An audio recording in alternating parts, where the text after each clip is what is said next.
Kami bersyukur untuk waktu yang indah. Kami boleh datang ke hadapan Tuhan, memuji, menyembah Engkau ya Tuhan dan Allah kami.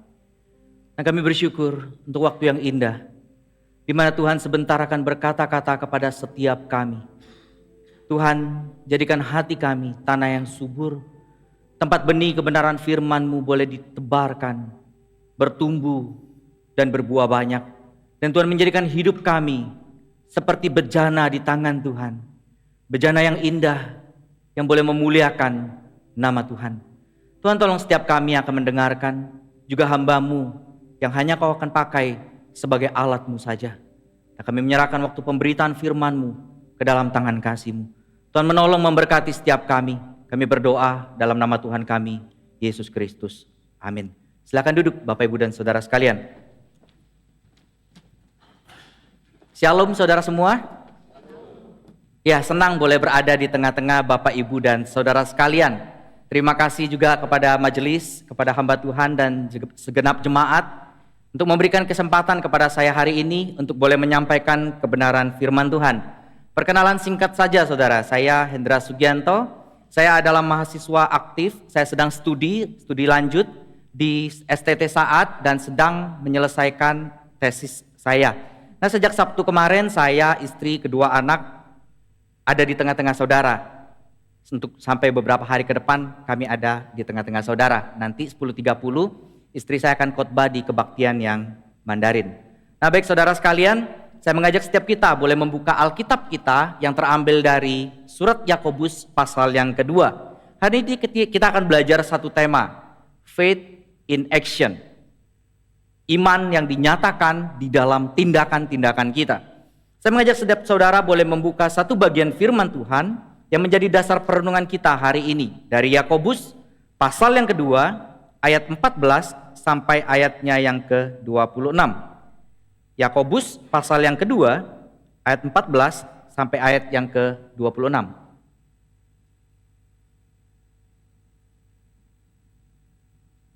Nah, kalau saudara sudah menemukan Yakobus pasal 2 ayat 14 sampai ayat yang ke-26, saya akan membacakan bagi kita dalam versi terjemahan baru yang kedua. Hanya ada sedikit perbedaan antara TB terjemahan baru dengan TB2 terjemahan baru yang kedua, tapi perbedaan tersebut tidak terlalu signifikan. Saudara silakan perhatikan di Alkitab masing-masing. Saya akan membacakan dari versi terjemahan baru yang kedua. Yakobus pasal 2 ayat 14 sampai ayat yang ke-26. LAI memberi judul iman tanpa perbuatan pada hakikatnya mati. Apa gunanya saudara-saudaraku jika seseorang mengatakan bahwa ia mempunyai iman padahal ia tidak mempunyai perbuatan? Dapatkah iman itu menyelamatkan dia? Jika seorang saudara atau saudari tidak mempunyai pakaian dan kekurangan makanan sehari-hari, dan seorang dari antara kamu berkata, selamat jalan, kenakanlah pakaian hangat dan makanlah sampai kenyang, tetapi ia tidak memberikan kepadanya apa yang perlu bagi tubuhnya, apa gunanya itu?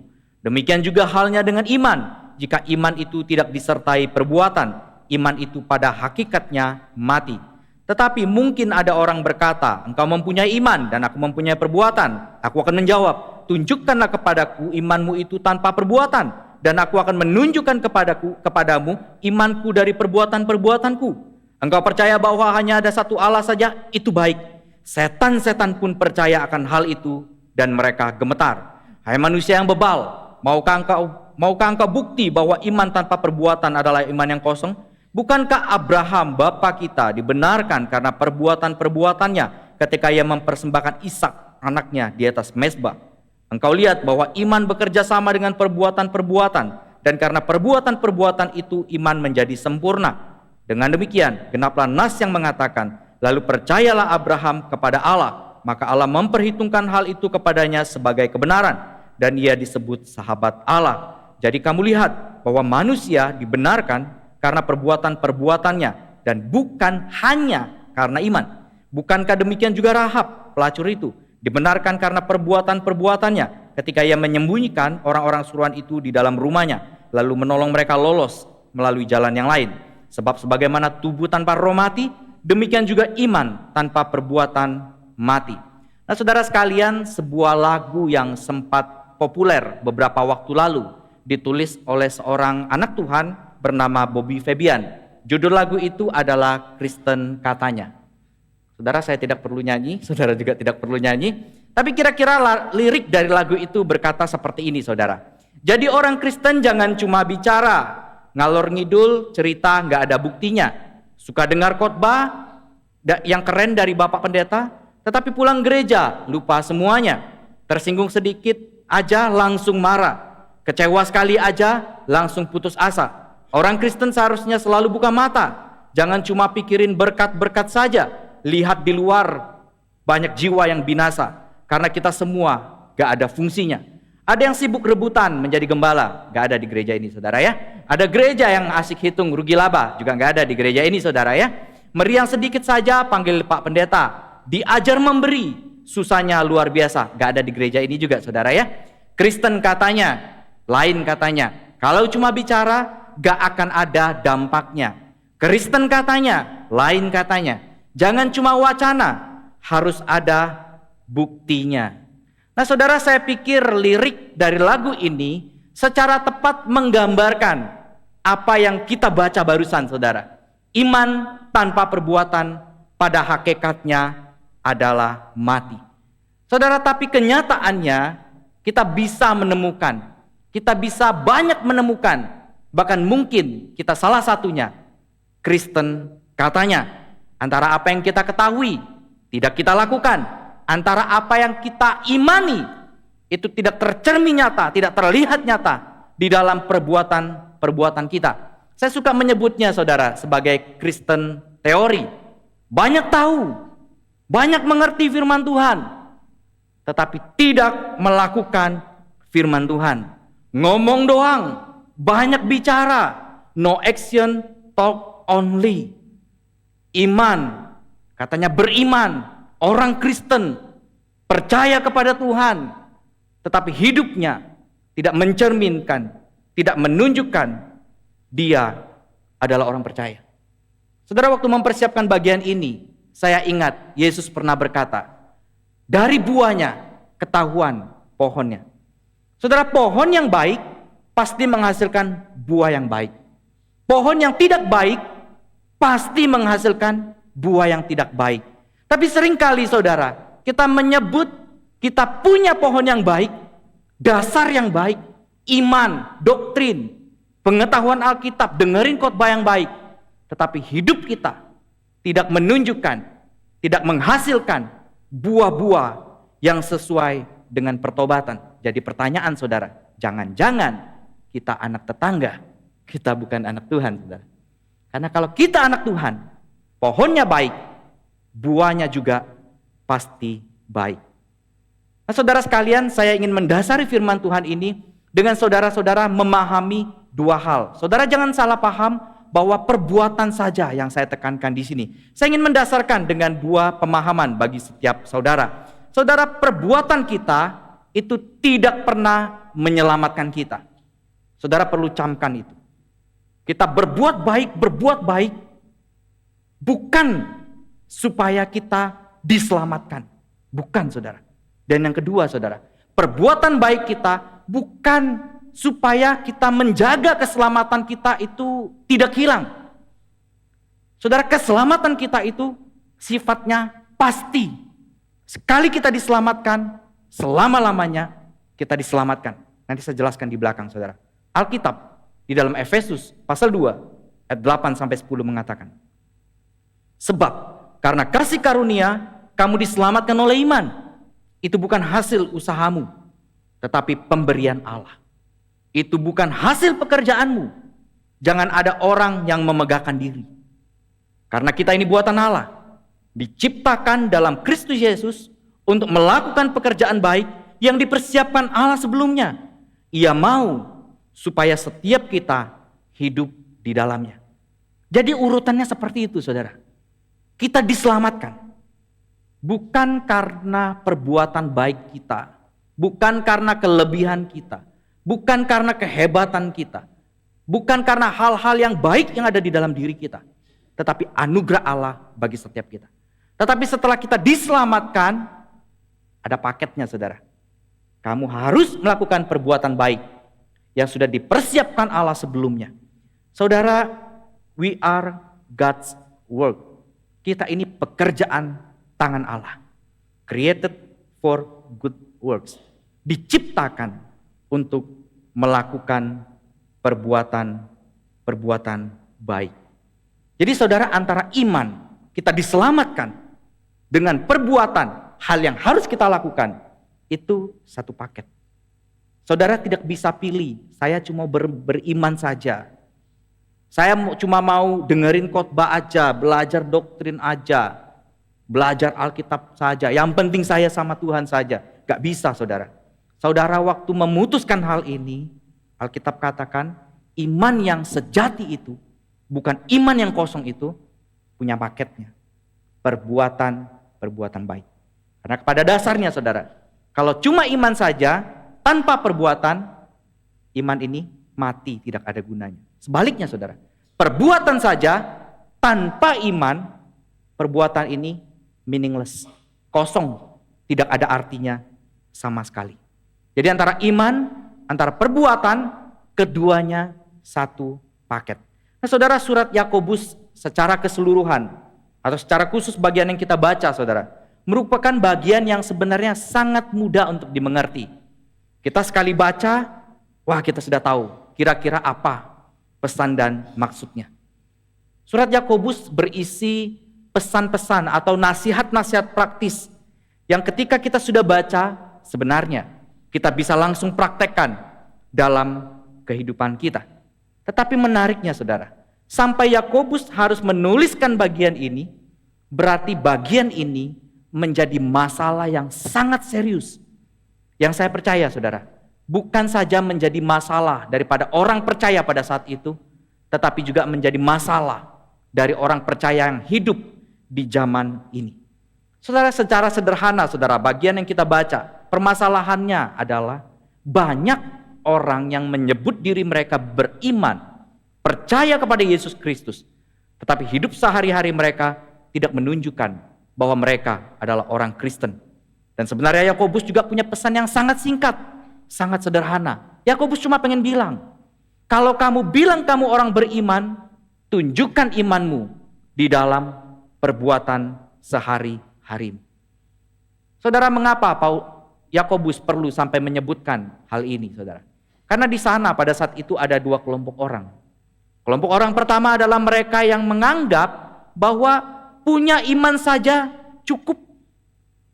Nah, mereka mengerti prinsip sola fide yang tidak lengkap, saudara. Iman saja cukup bagi mereka. Maka apa yang mereka kerjakan, mereka cuma mementingkan relasi mereka dengan Tuhan saja. Saya beriman saja, maka saya pasti selamat. Tapi di sisi lain, saudara, ada sebagian kelompok orang yang kemudian menganggap perbuatan saja itu cukup menyelamatkan mereka. Atau mereka mungkin berpikir, oke, saya diselamatkan, tapi supaya keselamatan saya terjaga, tidak hilang, maka saya perlu melakukan sesuatu yang lain, yaitu berbuat baik. Tetapi bagi Yakobus, saudara, dan memang seharusnya demikian, iman dan perbuatan adalah dua hal penting yang saudara tidak pernah boleh lepaskan di dalam kehidupan beriman, percaya kepada Tuhan Yesus. Iman dan perbuatan itu satu paket. Iman harus ditunjukkan di dalam perbuatan, dan itulah inti dari iman yang sejati. Jadi saudara, seseorang yang dikatakan rohani bukan dia yang kemudian setiap hari kerjaannya baca Alkitab, berdoa, terus pergi menyendiri ke gunung bertapa, saudara. Enggak. Orang yang rohani itu adalah apa yang dia imani. Relasi dia dengan Tuhan, dia baca Alkitab, dia berdoa, dia banyak tahu, tetapi kemudian dia juga melakukannya di dalam kehidupannya sehari-hari. Saudara, kita tidak bisa memisahkan hidup kita di gereja dengan hidup kita di luar pintu gereja. Jadi saudara, ada orang, makanya kita tidak heran saudara ya, ada orang yang kalau dia nyanyi bisa sampai angkat tangan, sampai nangis. Terus begitu keluar pintu gereja, ada mobil nyenggol mobil dia bisa keluarin kata-kata kebun binatang. Enggak di sini saudara ya, di gereja di Jakarta saudara ya. Karena dia memisahkan antara di belakang atau di dalam gedung gereja dengan di luar pintu gereja, saudara. Tapi sebenarnya iman kita itu tidak seperti itu. Apa yang kita pelajari di dalam gereja itu harus tampak dalam hidup kita sehari-hari. Saudara sekalian, seorang teolog bernama Michael Horton, dia mengatakan, doktrin, ibadah, hidup, ketiganya adalah sebuah kesatuan. Ya, doktrin, ibadah, dan hidup. Ketiganya adalah sebuah kesatuan. Menariknya dia bilang gini, doktrin selalu berorientasi pada praktik. Artinya, apa yang kita pelajari, apa yang kita tahu, itu yang dilakukan. Sebaliknya saudara, dia bilang, praktik hidup itu selalu berpijak pada doktrin yang benar. Artinya apa yang kita lakukan di luar, itu dasarnya firman Tuhan. Jadi kita belajar firman Tuhan, oke, ngelakuin ini. Kita keluar, kita kerjakan itu. Tapi semua yang kita kerjakan di luar, selalu harus balik lagi. Apa kata Alkitab tentang itu? Saudara, jadi antara tiga hal saudara ya. Head, heart, hand. Itu satu kesatuan saudara. Head itu ngomong tentang apa yang ada di dalam kepala kita, pengetahuan kita. Heart itu pergumulan kita. Relasi kita, setelah kita merenungkan firman, siang dan malam memikirkan itu, belajar firman. Hand itu ngomong tentang apa yang kita kerjakan di luar sana.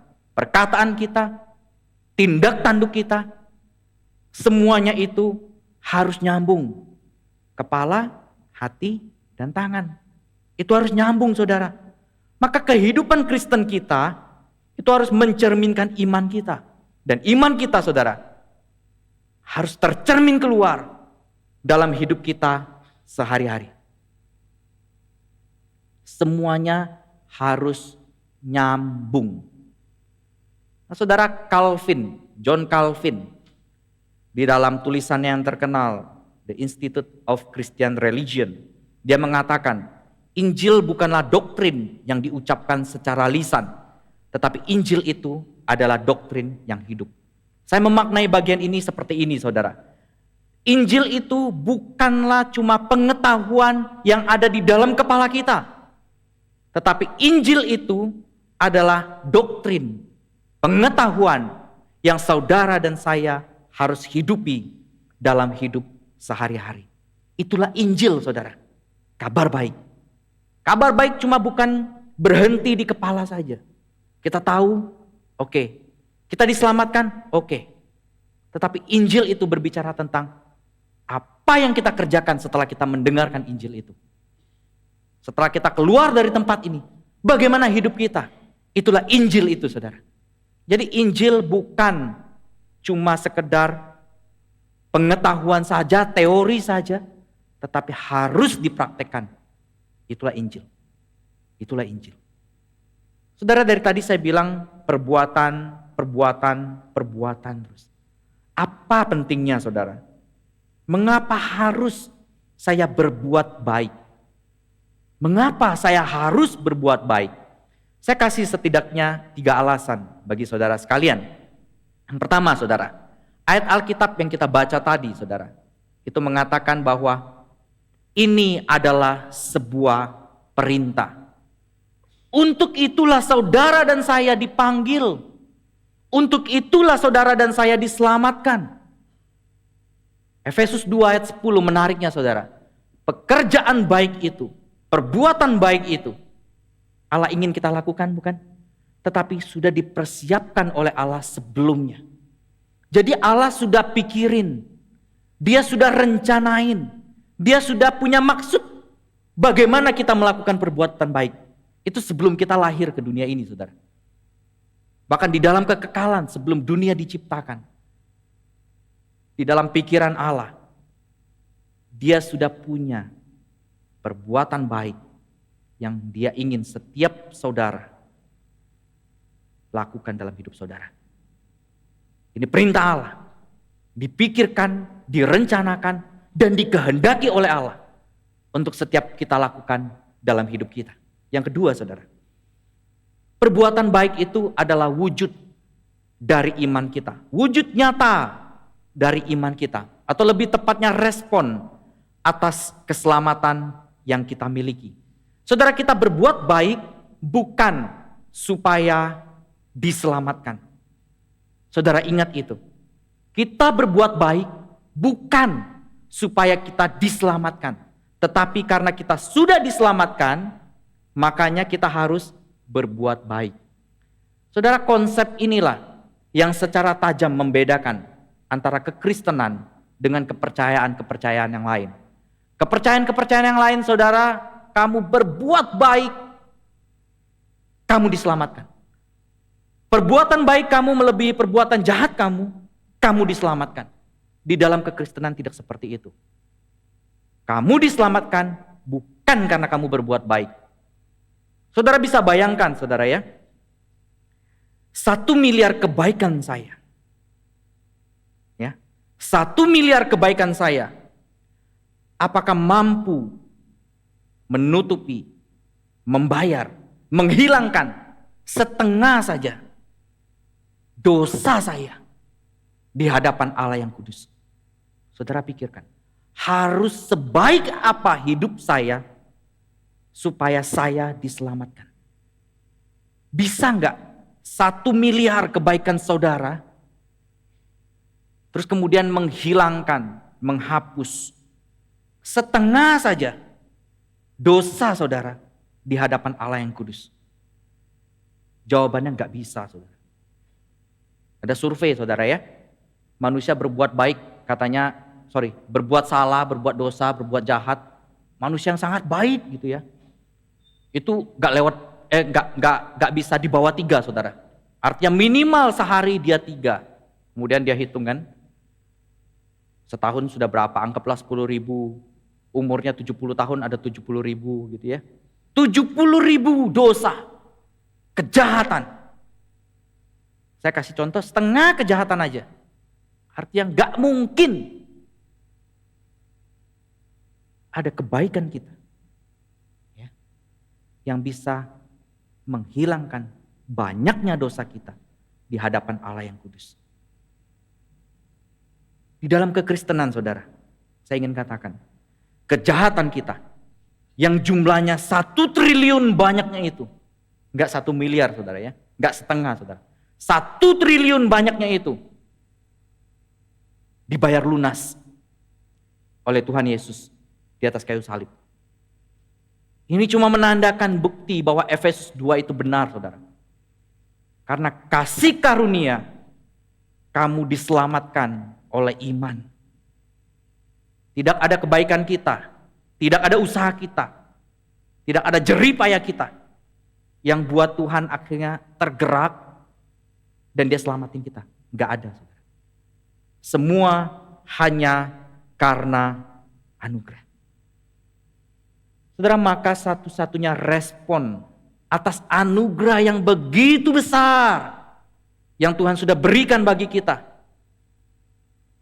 adalah ucapan syukur dengan kita melakukan apa yang menjadi kehendak Tuhan dalam hidup kita. Yang tadi saya katakan, saudara, dia sudah pikirkan, dia sudah rencanakan, bahkan sebelum dunia ini diciptakan, supaya setiap kita berbuat baik. Yang ketiga, saudara, khotbah di bukit bilang, supaya setiap orang yang melihat perbuatan baik kita, apa saudara? Mereka memuliakan Bapa yang di sorga. Saudara, saya suka menambahkan kelanjutannya. Dan saya pikir ini alkitabiah, ini benar, saudara. Saya tambahkan kira-kira begini, saudara. Supaya setiap mereka yang melihat perbuatan baik kita, mereka memuliakan Tuhan yang di sorga, dan mereka bisa dibawa untuk percaya kepada Tuhan. Artinya apa, saudara? Ada motif Injil di balik perbuatan-perbuatan baik kita. Jadi kita bersyukur kepada Tuhan. Tuhan menyelamatkan kita. Kita melakukan perbuatan baik. Tetapi kita berbuat baik, ini ada motif Injilnya, saudara. Supaya mereka memuliakan Tuhan yang di sorga. Mereka melihat ada Tuhan di dalam kita. Mereka tertarik untuk mengenal Tuhan. Mereka tertarik untuk percaya kepada Tuhan. Motif Injil, saudara. Ini diperintahkan bagi kita. Ini respon ucapan syukur atas keselamatan yang kita sudah terima. Dan ini sebagai bagian di mana kita bisa membawa orang-orang di luar sana yang mereka belum percaya kepada Tuhan. Mereka percaya kepada Tuhan lewat hidup kita, lewat perbuatan baik yang kita lakukan. Itu alasannya, saudara. Katekismus singkat Westminster, pertanyaan nomor 91, meringkas akan hal ini. Apa itu pekerjaan baik? Dikatakan pekerjaan baik atau perbuatan baik itu hanya muncul dari iman yang sejati.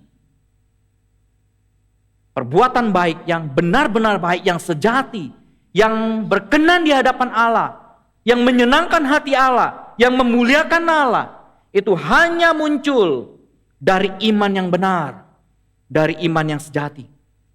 Dilakukan seturut dengan perintah Tuhan di dalam Alkitab. Dilakukan untuk kemuliaan Allah, dengan kerinduan untuk memuliakan Allah.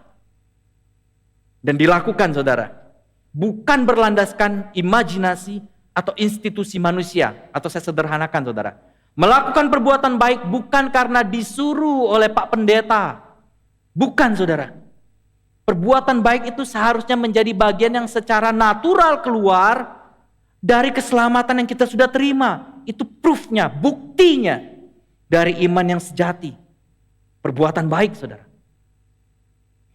Dilakukan berdasarkan perintah Tuhan untuk memuliakan nama Tuhan. Nah, saudara sekalian, iman itu berbicara tentang dua hal. Yang pertama berbicara tentang trust. Percaya. Percaya itu apa sih? Percaya itu berarti mengaku Yesus sebagai satu-satunya Tuhan. Mengaku Yesus sebagai satu-satunya juru selamat. Tapi ternyata trust itu saja tidak cukup. Harus ditambah dengan OB. OB itu artinya taat. Taat setaat-taatnya kepada Tuhan. Taat terhadap segala perintah-perintah Tuhan. Tidak ada satupun perintah Tuhan yang dikecualikan. Yang mudah kita lakukan, yang sulit tidak kita lakukan. Enggak, saudara. Jadi iman yang sejati itu, the true saving faith, itu berbicara tentang dua hal. Trust and obey. Percaya kepada Dia dan melakukan segala kehendaknya dalam hidup kita. Jadi saudara, khotbah firman Tuhan itu selalu membuat kita harus memilih. Kita diperhadapkan selalu dengan dua pilihan. Tidak ada alternatif ketiga, saudara ya. Third opinion itu nggak ada, saudara. Cuma ada pilihan pertama atau pilihan kedua. Saya kasih saudara juga dua pilihan aja, saudara ya. Berkaitan dengan firman Tuhan hari ini. Yang pertama, saudara boleh melakukannya. Dengan saudara melakukan firman Tuhan dalam hidup saudara, itu membuktikan atau tanda dari iman yang sejati. Iman yang hidup, iman yang benar. Dan waktu saudara melakukannya, itulah yang dikehendaki oleh Tuhan. Waktu saudara melakukannya, saudara sedang melakukannya untuk Tuhan, untuk kemuliaan Tuhan. Nah, tapi saudara juga bisa punya pilihan yang kedua. Saudara bisa lalukan saja. Lupakan saja. Gak usah lakukan firman itu dalam hidup saudara. Tapi saudara ingat, itu menunjukkan iman yang palsu. Iman yang mati. Iman yang kosong. Dan itu menunjukkan kekristenan kita selama ini adalah kekristenan katanya. Kekristenan teori. Kekristenan yang no action, talk only. Saudara, kalau kita cuma tahu saja, atau kita cuma trust aja, saudara, Yakobus 2 katakan, setan pun percaya, dan mereka gemetar. Kita percaya, kita tahu. Apakah kita melakukan? Si setan itu kurangnya cuma satu, saudara. Dia tahu banyak hal. Ya. Dia tahu Tuhan itu Tuhan. Dia akuin kok dalam Alkitab kan. Tuhan itu Tuhan. Kurangnya cuma satu. Melakukan perintah-perintah Tuhan. Jadi kalau kita cuma tahu, kita percaya gitu ya. Apa artinya saudara ya? Ini Alkitab yang ngomongnya bukan saya saudara ya. Kita nggak lebih baik ya. Setan taunya banyak, kita taunya dikit aja sombong gitu ya. Udah sombong nggak melakukan lagi gitu kan. Celaka kita saudara ya. Setan tahu banyak, dia tidak melakukan. Kita nggak tahu banyak, sok tahu gitu ya. Nggak melakukan lagi. Oh benar-benar celaka saudara ya. Saudara saya yakin khotbah ini ya, atau bagian Alkitab ini, kita sering baca, kita sering dengar khotbahnya. Maka saudara, saya nggak mau menambah teori-teori lagi saudara ya. Saya nggak mau menambah pengetahuan-pengetahuan saudara lagi. Tapi saya ingin menantang saudara dengan Good Works Challenge. Saudara berani terima tantangan itu? Kalau berani kita baru lanjut slide-nya saudara ya. Dan kita baru bisa pulang saudara. Saudara berani terima tantangan Good Works Challenge? Yang berani angkat tangan? Ragu-ragu ya. Saudara percaya Yesus itu Tuhan? Oh ragu-ragu juga. Oh, berarti lebih mundur lagi tahapnya saudara ya. Saudara kita percaya Yesus itu Tuhan. Dia juru selamat kita. Amin. Berat ya saudara ya. Karena setelah itu saya mau suruh saudara melakukan firman ini. Saudara gumulkan saudara ya. Antara mau melakukan atau melupakan. Pilihan ada di tangan saudara. Tapi saya ingin menantang saudara dengan Good Works Challenge. Gak susah-susah amat saudara ya. Gak susah-susah amat. Saya kasih saudara 3 tantangan hari ini saudara ya. Yang pertama saudara, sepanjang 1 minggu ini saudara, coba saudara pikirkan minimal 1 orang saja, lebih baik saudara ya.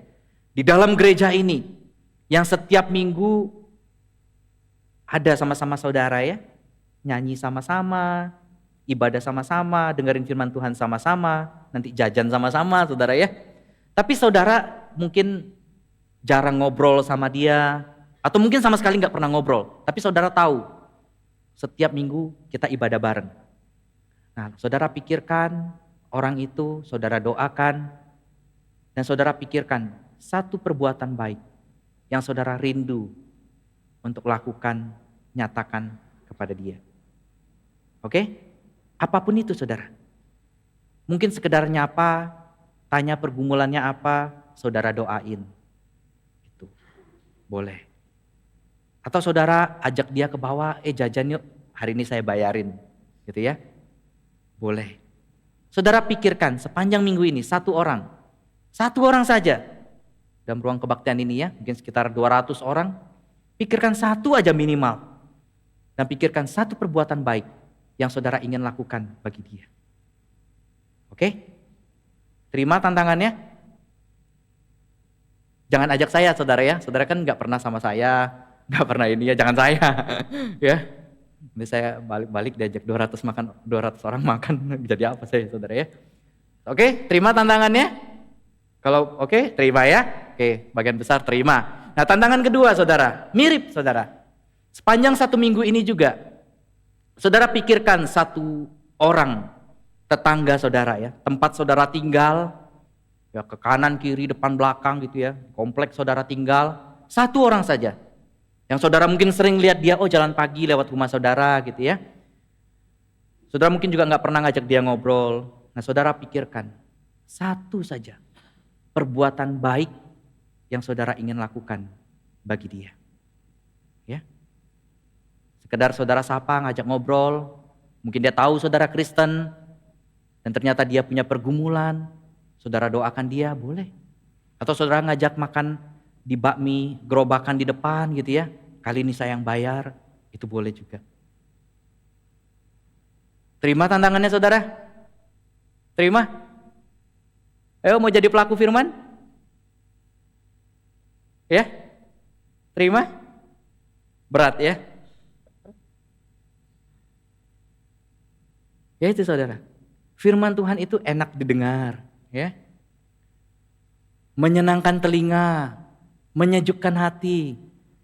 Tapi begitu disuruh dilakukan, aduh Tuhan, minggu depan aja deh Tuhan. Saudara pikirkan, ya. Pilihan ada di tangan saudara. Saudara mau melakukan firman ini atau saudara mau melalukan firman ini? Tantangan ketiga, saudara. Cakupannya sedikit lebih luas. Sama, sepanjang minggu ini juga pikirkan minimal satu orang yang saudara-saudara banyak menghabiskan waktu bersama dengan mereka.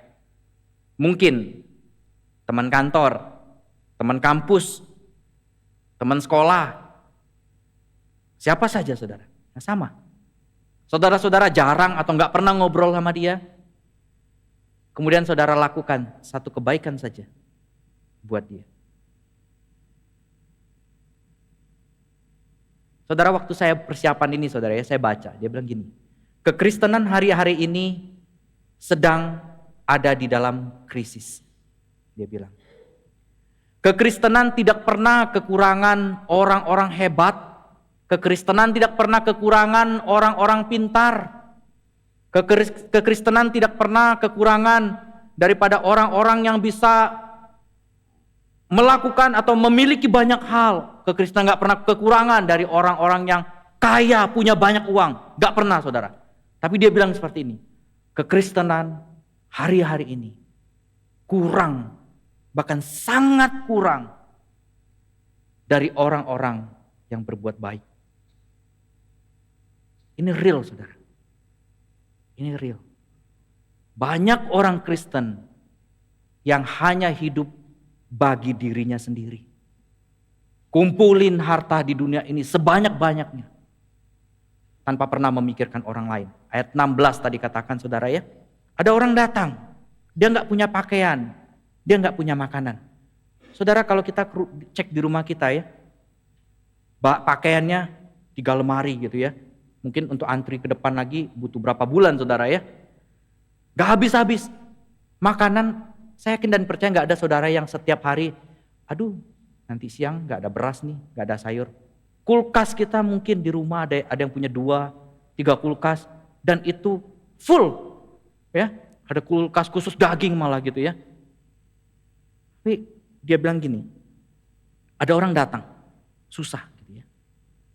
Dia cuma bilang gini, selamat jalan, kenakanlah pakaian hangat, makanlah sampai kenyang. Tetapi ia tidak memberikan kepadanya apa yang perlu bagi tubuhnya.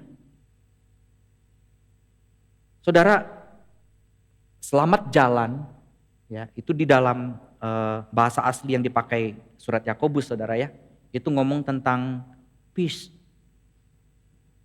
tentang shalom. Tapi shalom itu bisa menjadi meaningless blessing. Waktu apa saudara? Waktu saudara bisa ngomong God bless you, I will pray for you. Sementara di sisi lain saudara tidak melakukan apa-apa. Itu meaningless blessing. Yang artinya apa saudara? Lebih baik saudara gak usah ngomong itu shalom. Aduh saudara, makin berat ya jadi orang Kristen ya. Tetapi itu yang Tuhan kehendaki dalam hidup kita saudara. Jangan sampai Tuhan mendapati kita seperti orang-orang Farisi, ahli Taurat, tahu banyak. Tapi Tuhan bilang apa? Jangan ikuti hidupnya. Ngeri saudara. Jadilah orang Kristen yang antara iman saudara, percaya kepada Tuhan, dan perbuatan saudara klop. Aku punya iman, aku punya perbuatan. Karena iman tanpa perbuatan pada hakikatnya mati. Perbuatan tanpa iman sia-sia.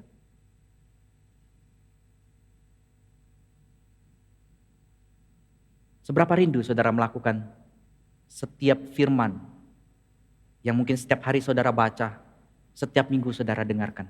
Seberapa rindu saudara? Seberapa rindu? Mari kita tundukkan kepala, kita berdoa untuk firman yang kita dengarkan.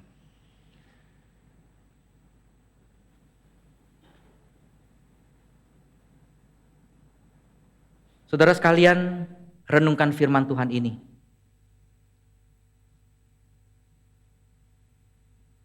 Sudah berapa lama saudara jadi orang Kristen? 10 10 tahun, 20 tahun, 30 tahun.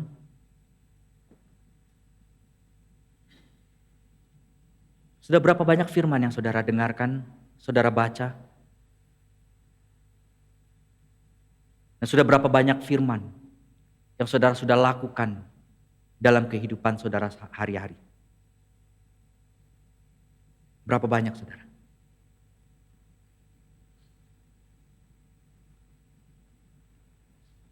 Kalau selama ini saudara hanya hidup bagi diri saudara sendiri, mengumpulkan rindu memiliki segala-galanya, tapi hanya untuk saudara sendiri. Yuk, hari ini kita sama-sama belajar untuk menyatakan perbuatan-perbuatan baik bagi sesama kita.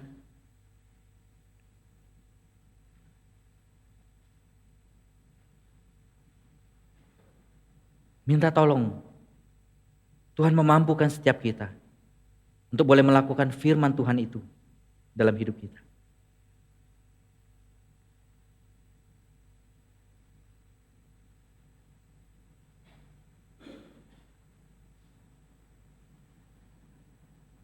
Seberapa dari saudara juga yang rindu hari ini untuk berbuat baik lebih dan lebih lagi kepada sesama sebagai respon dari firman yang saudara sudah dengarkan.